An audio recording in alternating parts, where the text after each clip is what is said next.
दोस्तों, ज़िंदगी हमें कितना कुछ देती है ना, लेकिन कई बार हमें और चीज़ों की चाहत रहती है और कई बार इतना लालच हो जाता है कि उसके लिए हम कुछ भी करते हैं। कुछ लोग तो लालच के चलते किसी की सुनते भी नहीं हैं और बाद में वह पछताते हैं।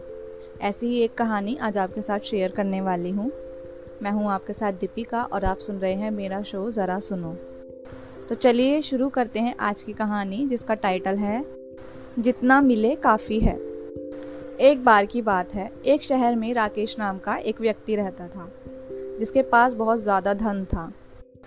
इतना सारा धन होने के बाद भी उसे और पैसे कमाने की इच्छा हमेशा रहती थी। एक दिन उसे पता चला कि शहर में एक चमत्कारी संत आया है।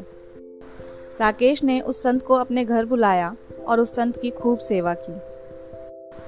संत उसकी सेवा से बहुत ज़्यादा खुश हुए और जाने से पहले उन्होंने उसे 4 लैंप दिए।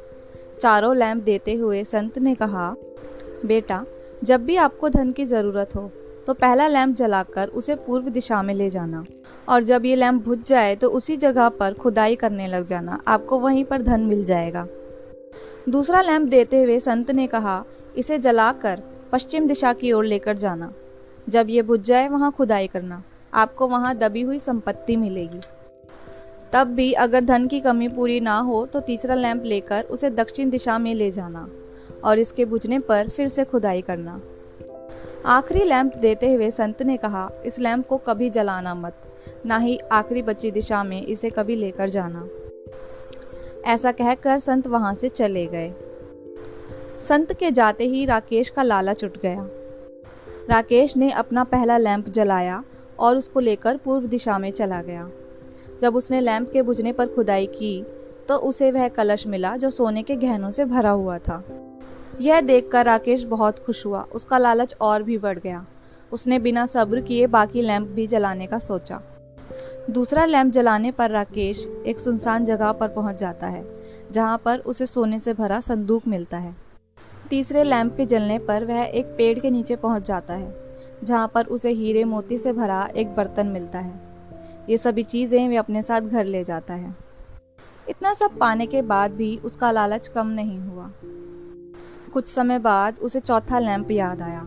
उसने सोचा कि इस लैंप से और ज़्यादा धन मिल सकता है, शायद इसीलिए संत ने मुझे ये लैंप जलाने से मना किया था। लालच में आकर राकेश ने उस लैंप को भी जला दिया। जिस दिशा में संत ने जाने से उसको मना किया था, वह उसी दिशा में उस लैंप को लेकर जाने लगा। एक बड़े महल के पास वो लैंप बुझ गया। राकेश महल के अंदर गया और पैसों की तलाश करनी शुरू कर दी।